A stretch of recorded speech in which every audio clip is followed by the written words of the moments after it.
A nossa primeira entrevista de hoje é com o nosso amigo senador Carlos Viana, que está por telefone comigo. Boa tarde, senador, que honra falar com o senhor nesta tarde, meu amigo. Ô Marquinho, meu boa tarde a você, boa tarde a todos os nossos ouvintes da Panorama. Um grande abraço, uma alegria estar com você, meu querido. Senador, eu quero agradecer muito por todo o carinho, pela amizade que o senhor tem com a gente, pelo carinho, pela atenção que o senhor tem por Minas Gerais, pelo nosso sul de Minas. Muito obrigado. E para nós que estamos na vida pública, é um prazer a gente poder dar as informações, orientar as pessoas no que for possível, no momento em que nós estamos precisando muito de saber como serão as coisas daqui para frente, né? Nós estamos num momento do país em que os brasileiros todos se perguntam, e aí, o que vai acontecer, quanto tempo isso vai durar? Há uma discussão muito profunda, radicalizada, de que se deve voltar, não deve voltar, remédio funciona, remédio não funciona. Isso não faz bem ao Brasil, isso não faz bem a nós brasileiros. O que nós estamos precisando hoje é de nós termos uma voz única, nós temos um único objetivo, que é exatamente salvar vidas, proteger a população e nos preocupar também com a economia, claro, mas em primeiro lugar a vida das pessoas, Marquinhos. Com certeza eu vejo a sua preocupação, senador, quanto a essa questão. O senhor levantou muito bem. Tem, né, a questão da economia, tem também a questão da saúde e da vida das pessoas. Eu gostaria que o senhor falasse pra gente, o senador, eu tenho acompanhado as notícias, né, do Senado, várias medidas provisórias estão sendo votadas no momento para poder aí contribuir contra esta pandemia que o nosso país se encontra. Eu gostaria que o senhor falasse pra gente quais as principais medidas que o Senado está fazendo neste momento, senador. Bem, em primeiro lugar, é muito boa essa pergunta. A função de decidir sobre o que fazer e principalmente quais serão as políticas públicas nessa questão do combate ao coronavírus é da responsabilidade do presidente da República. Correto. É ele e o ministro da Saúde que tem que se entender e dizer ao país quanto tempo nós ficaremos de quarentena, quando nós sairemos, de que forma nós sairemos. Cabe a nós do Legislativo melhorarmos as leis e facilitarmos o trabalho do governo na liberação dos recursos. Nós temos um orçamento público, que é uma lei muito firme no Brasil, é uma lei de responsabilidade fiscal, que em situações de emergência como essa pandemia, ela tem que ser deixada de lado para que o governo possa ter recursos, se endividar inclusive, para poder atender a população. As decisões, eu volto a dizer, são todas elas do presidente, dos governadores e dos prefeitos, é do executivo. Agora nós no Senado, nós estamos votando com muita rapidez todas as decisões que o presidente da República nos pede.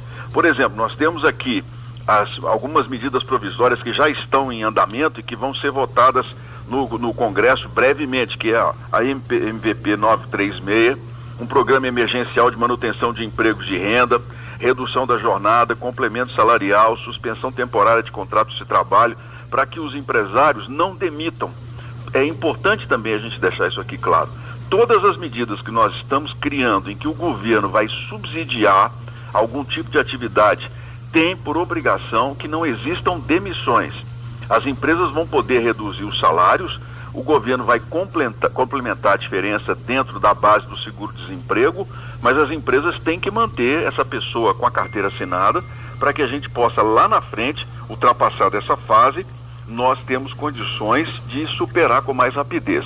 Outra medida provisória muito interessante foi a liberação de dinheiro para o financiamento das folhas de pagamento. Também já estão valendo. Quem tem, por exemplo, folha de pagamento na Caixa, no Banco do Brasil, nos bancos públicos, já tem esse dinheiro já acessível com mais facilidade. E num juro muito interessante. Um empresário pega R$100 mil, por exemplo, para que ele possa fazer esse pagamento da folha. Ele vai pagar isso em 3 anos, R$106 mil é o valor total hoje, com os juros que estão colocados mais para efeito do próprio banco não trabalhar com alíquota zero. E uma série de outras medidas que nós temos votado, temos apoiado o governo.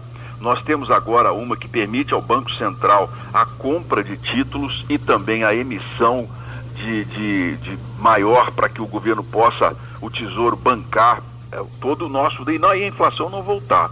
Então isso é muito importante deixar claro que eu tenho percebido por parte dos deputados e também dos senadores, uma boa vontade muito grande em votar e acompanhar a presidência da República no que for necessário para que a gente possa atender a população, Marquinhos. Ótimo. Ô senador, como o senhor disse no início, né, tá todo mundo, vamos dizer assim, nessa situação, né, o Brasil inteiro, o mundo inteiro vivendo esta pandemia.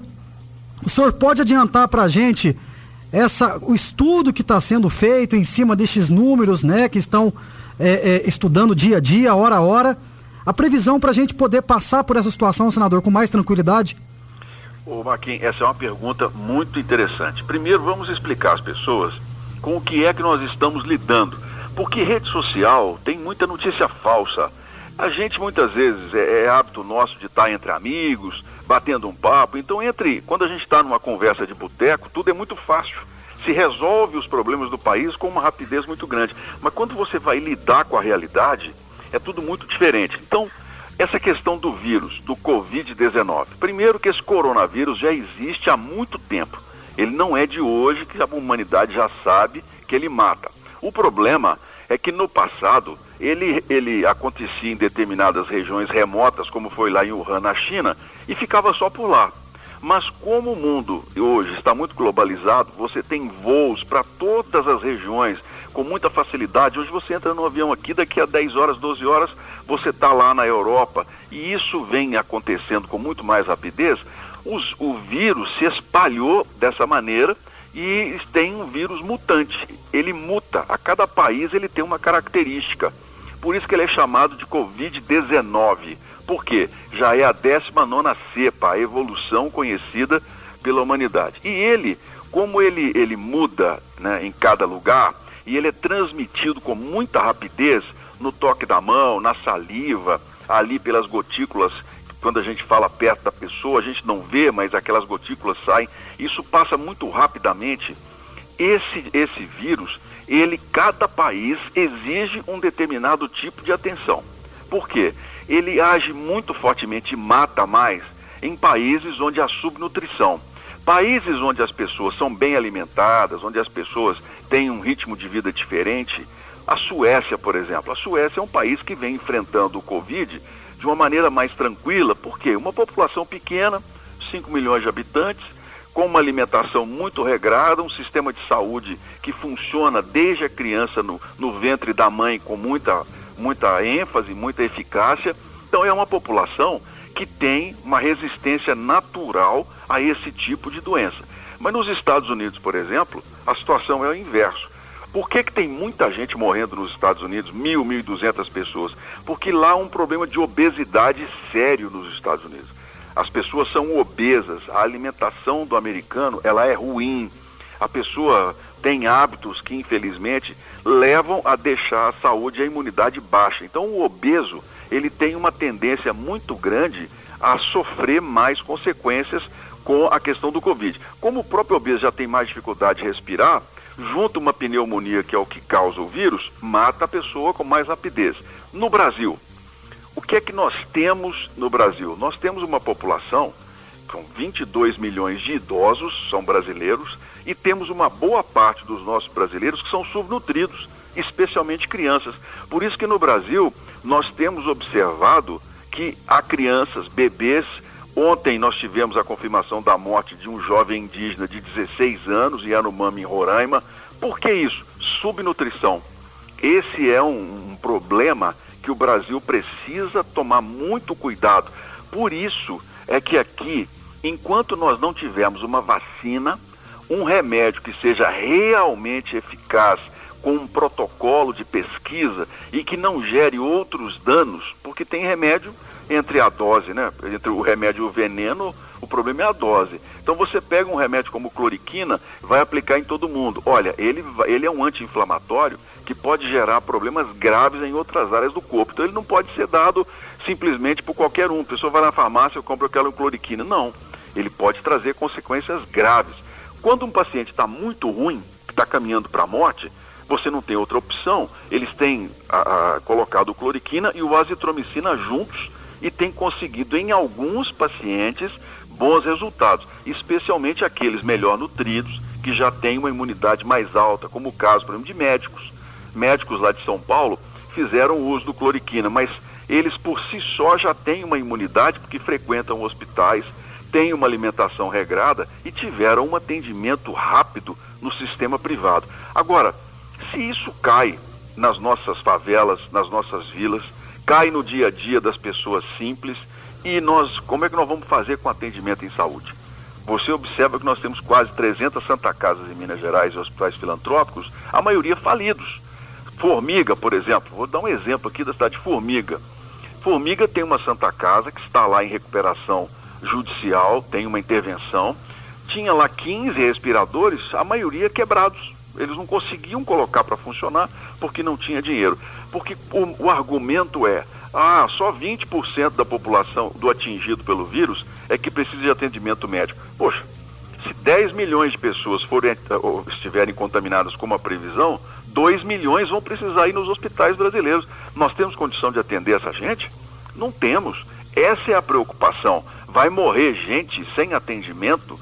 Por quê? Porque nós não nos preparamos. O Brasil hoje está vivendo uma fase pré-Espanha, pré-Itália, onde nós estamos nos precavendo e preparando para quando a contaminação começar a acontecer em maior grau. Então, por isso, eu tenho apoiado a questão do isolamento, de nós buscarmos o menor convívio em aglomerações possível, os idosos não saírem de casa, as crianças evitarem os contatos com os avós temporariamente, para que a gente possa controlar essa contaminação. Como?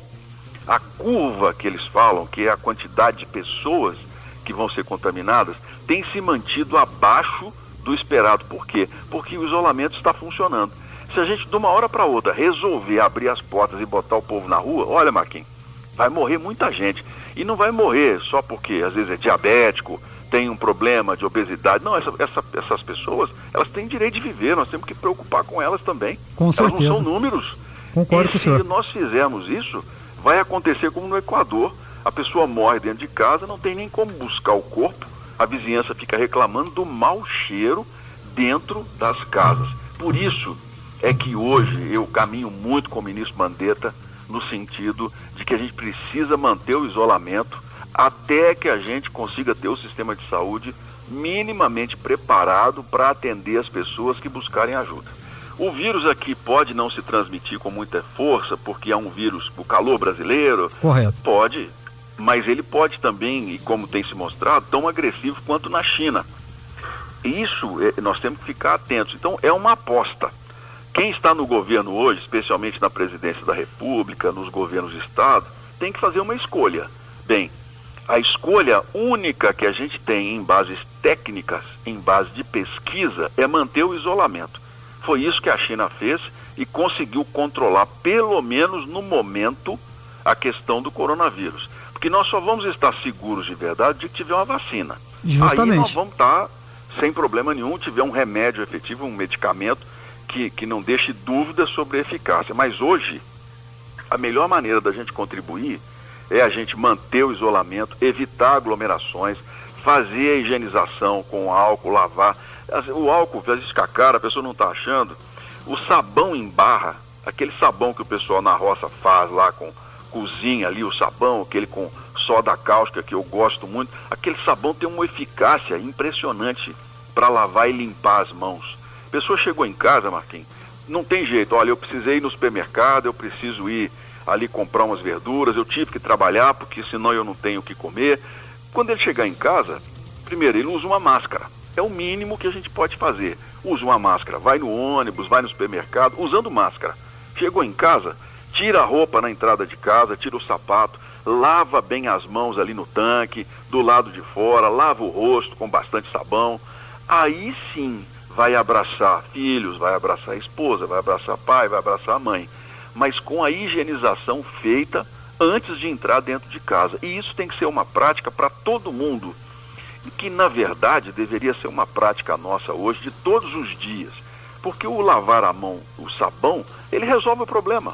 É só a gente se acostumar a manter isso para poder as chances de contaminação ficarem muito reduzidas. Eu gostaria de parabenizar o senhor pela live que o senhor fez esta semana, juntamente com o Dr. Samuel Viana, que sem dúvida alguma passou essa questão da ajuda emergencial do governo de uma forma muito objetiva e clara para a população. Inclusive, senador, eu te peço a liberdade agora falar para as pessoas ouvintes que estão em dúvida sobre esta questão do auxílio emergencial, que entre na página do senhor, tem um vídeo lá bem explicativo, bem objetivo para a população. Exatamente, na minha página, senador Carlos Viana, todos estão convidados a entrar, compartilhar, curtir, muito obrigado. Há uma explicação, nós fizemos agora recente já com o dinheiro sendo liberado, há uma anterior em que a gente explica caso por caso das pessoas que podem receber, quem está apto hoje. Nós já temos aí praticamente 30 milhões de pessoas cadastradas nessa base do governo, muitas já recebendo, nós já conseguimos ajudar a resolver e atualizar. É um dinheiro que vem numa emergência muito importante. E muito obrigado, Marquinhos, pela confiança sempre. Eu quero dizer às pessoas que tenham tranquilidade, que nós vamos vencer esse desafio. É um momento em que nós precisamos entender que um depende do outro, que nós, como povo, nós temos que, nesse momento, ter uma mentalidade cidadã muito mais forte. E nós nos cuidarmos. A questão agora, ela é de nós nos precavermos até que a gente possa superar toda essa dificuldade, todo esse momento. Eu tenho uma confiança muito grande que Deus vai nos dar sabedoria. Nós vamos sair um povo, brasileiros melhores, brasileiros mais organizados, mais preocupados com o nosso dia a dia depois dessa pandemia. Um abraço a você, Dr. Roberto Bob, a gente querida de todo o sul, de Itajubá, de Santa Rita do Sapucaí, toda essa região que me recebe sempre de uma maneira muito carinhosa. Muito obrigado, Marquinhos. Tá joia. Senador, muito obrigado mais uma vez. E, sem dúvida alguma, eu só tenho que agradecer a você em nome, né, de toda a população aqui do sul de Minas Gerais, pela atenção e pelo carinho com a gente sempre, tá bom? Muito obrigado. Um grande abraço a vocês. Um abraço pro senhor. Muito obrigado por tudo. Muito obrigado por tudo. Muito obrigado por tudo.